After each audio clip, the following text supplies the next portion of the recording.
എൻ്റെ പേര് Binoj Lonappan, managing director Papillon paints.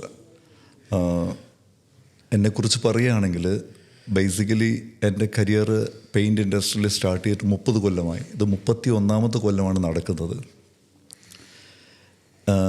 During the process, during my career, first ഞാൻ ഇന്ത്യയിൽ പ്രമുഖമായിട്ടൊരു പെയിൻറ്റ് കമ്പനിയിലാണ് ജോലി ചെയ്തത്. അതിലൊരു 4 കൊല്ലം ജോലി ചെയ്തതിന് ശേഷം മിഡിൽ ഈസ്റ്റിലേക്ക്. പേര് പറയാൻ മടിക്കണ്ട കേട്ടോ, ഏഷ്യൻ പെയിന്റ്സിലാണ് വർക്ക് ചെയ്തിരുന്നത്. ആദ്യത്തെ ഇഷ്യൂ ഉണ്ടോന്ന് വെച്ചാൽ ഞാൻ പറയാതിരുന്നത്. അതിലൊരു ഇഷ്യൂ ഇല്ല, കുഴപ്പമില്ലല്ലോ. അവരെ കുറിച്ച് നല്ലത് മാത്രമല്ലേ പറയുന്നുള്ളൂ. താങ്കളെ പോലെയുള്ളൊരു പ്രതിഭയെ വാർത്തെടുത്തത് ഏഷ്യൻ പെയിന്റ്സ് ആണെന്ന് വേണമെങ്കിൽ പറയാമല്ലോ. അത് പറയാം, പക്ഷെ നെഗറ്റീവായിട്ട് എടുത്തു കഴിഞ്ഞാൽ പെട്ടുപോകുന്നത് അതില്ല. Okay, perfect. ബേസിക്കലി ഞാൻ എൻ്റെ കരിയർ സ്റ്റാർട്ട് ചെയ്യുന്നത് ഏഷ്യൻ പെയിൻറ്റ്സിൽ നിന്നാണ്. ഏഷ്യൻ പെയിൻറ്റ്സ് മുംബൈയിൽ ബാണ്ടുബ് ഫാക്ടറിയിൽ നിന്നാണ് ഞാൻ ശരിക്കും എൻ്റെ കരിയർ സ്റ്റാർട്ട് ചെയ്യുന്നത്. അതിൽ ക്വാളിറ്റി അഷ്വറൻസ് ഡിപ്പാർട്ട്മെൻറ്റിലായിരുന്നു എൻ്റെ കരിയർ തുടങ്ങുന്നത്. ഏഷ്യൻ പെയിൻറ്റ്സിൽ 4 കൊല്ലം വർക്ക് ചെയ്തതിന് ശേഷം ഐ മൂവ് ടു മിഡിൽ ഈസ്റ്റിലേക്ക് പോയി. ഞാൻ മിഡിൽ ഈസ്റ്റിൽ വർക്ക് ചെയ്യുന്നത് എക്സോ നോബലിലാണ്. എക്സോ നോബലിൻ്റെ subsidiary company of Akzo Nobel, അതിലാണ് വർക്ക് ചെയ്യുന്നത്. ഫസ്റ്റ് സൗദി അറേബ്യയിലാണ് സ്റ്റാർട്ട് ചെയ്യുന്നത്, in Dammam, Saudi Arabia. Then I move to Dubai. Akzo നോബലിൻ്റെ പാർട്ടായിട്ട് തന്നെയാണ് ദുബായിലേക്ക് ഞാൻ മൂവ് ചെയ്യുന്നത്. ദെൻ എക്സോ നോബലിന് ശേഷം I move to Kansai Middle East, basically reporting to Osaka, Japan.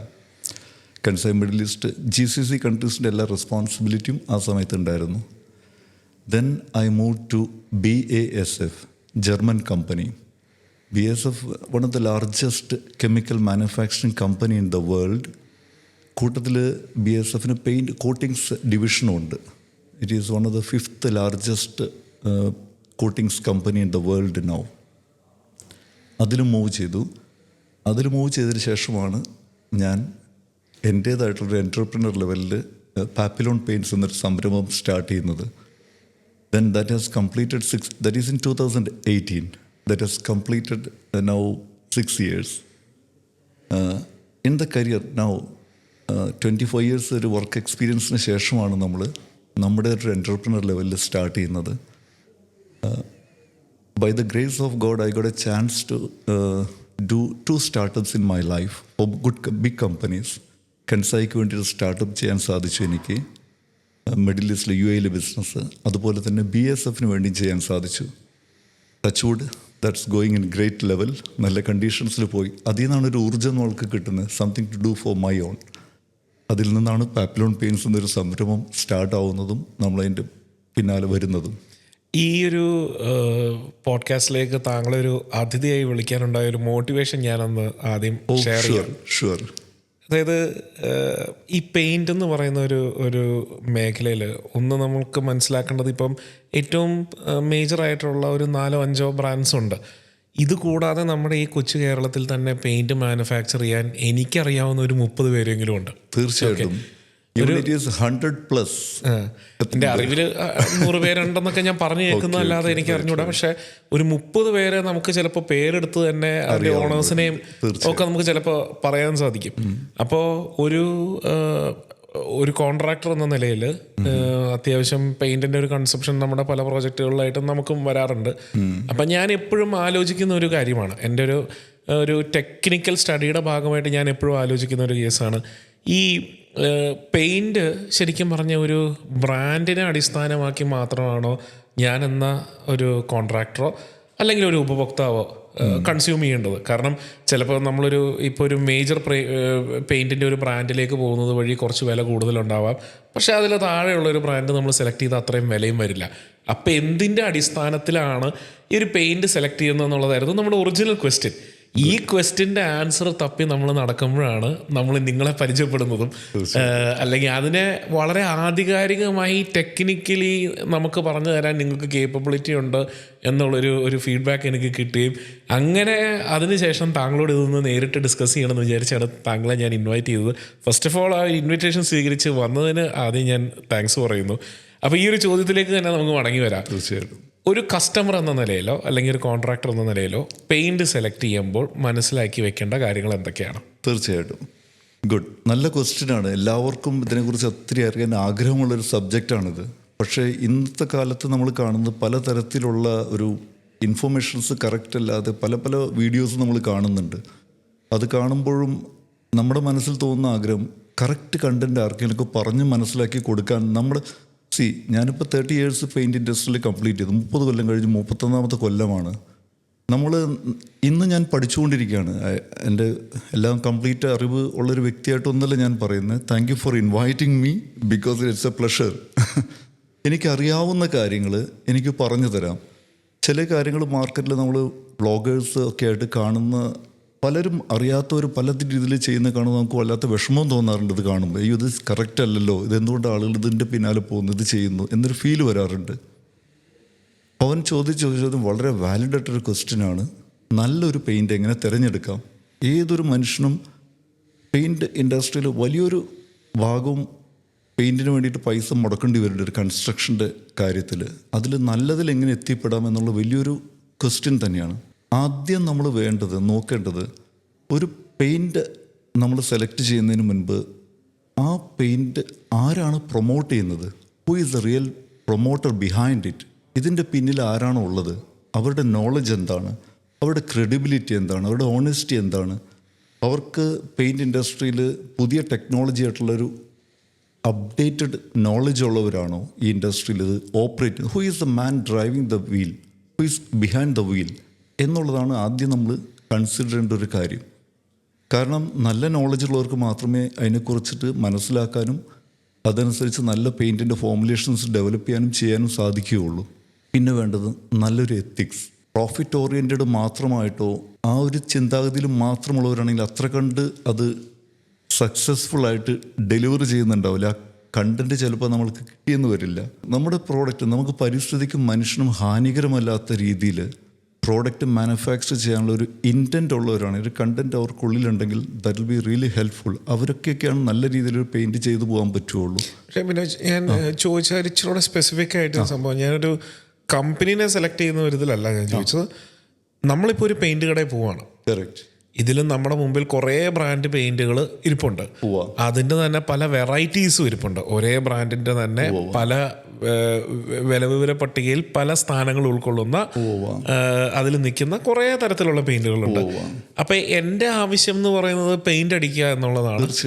ഞാൻ ഗൈഡ് ചെയ്യപ്പെടുന്നത് കുറേയും ഒരു അഡ്വർടൈസ്മെന്റിന്റെ ബേസിസിലുമാണ്.